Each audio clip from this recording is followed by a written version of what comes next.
Je fais du parage préventif au GAEC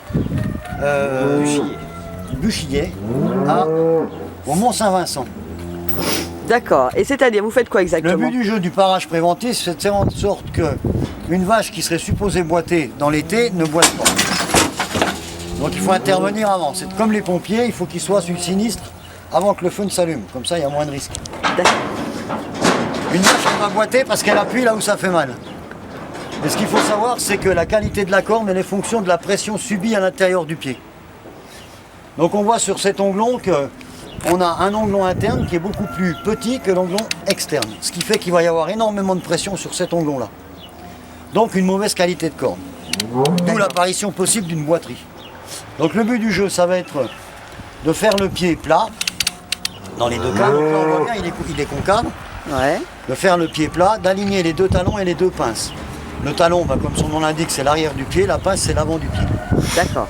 Alors pour ce faire, je dispose d'un matériel qui s'appelle une disqueuse. Les grands puristes appellent ça un rône-pied électrique. Mais comme je ne suis pas snob, j'appelle ça une disqueuse. Donc je vais simplement raboter légèrement le longlon externe, de manière à donner un angle de la pince, au niveau de la pince, un angle de 45 degrés.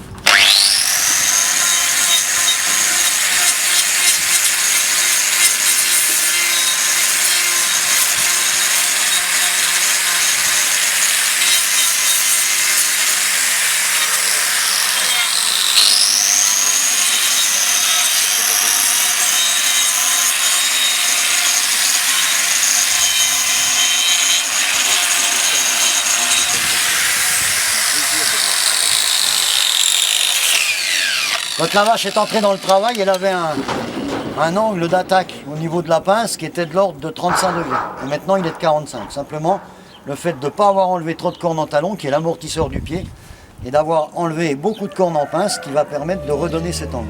Et ensuite, on va aligner les deux talons, et on va aligner les deux pinces, de manière à avoir un pied plat.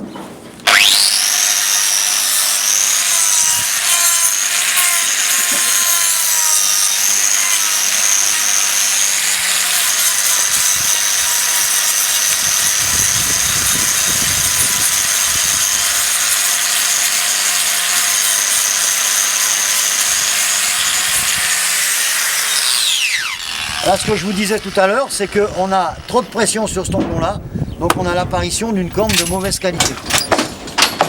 Alors là, on est sur des vaches allétantes qui ne sont pas très sollicitées sur le plan métabolique, mais on voit quand même qu'on a de la corne qui est crayeuse, qui est de mauvaise qualité. Simplement lié au fait qu'on avait trop de pression sur cet onglon.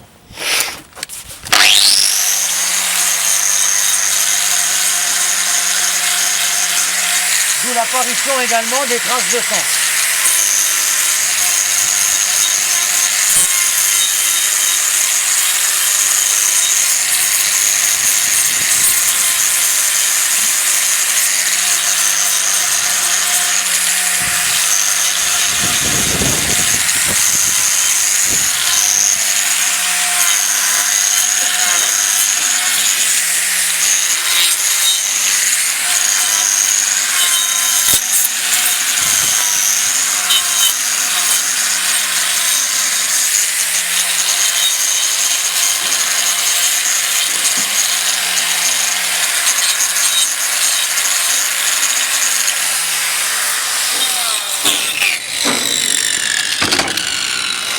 Alors le but est atteint, les deux talons sont alignés, les pieds sont plats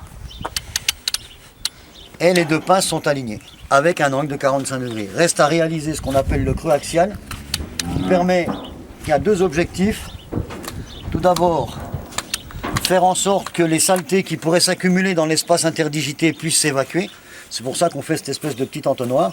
C'est le premier rôle. Et le deuxième rôle, à l'intérieur du pied, sur l'os de la troisième phalange, on a une protubérance osseuse qui est en projection directe de cet endroit-là. Et le fait de faire ce creux axial va limiter la pression au niveau de cette protubérance osseuse, donc limiter l'apparition de lésions. Voilà, et là le travail est terminé pour ce pied-là, parce qu'il y a deux pieds. Je taille des pieds de vache depuis une bonne vingtaine d'années, si c'est pas 25 ans. Et à ce jour, j'ai soulevé à peu près 70 000 pieds de vache. Donc je prétends savoir à peu près de quoi je parle. Et encore, il y a des fois j'en découvre. Voilà, c'est tout ce que je peux vous dire sur moi. Mais c'est déjà pas mal.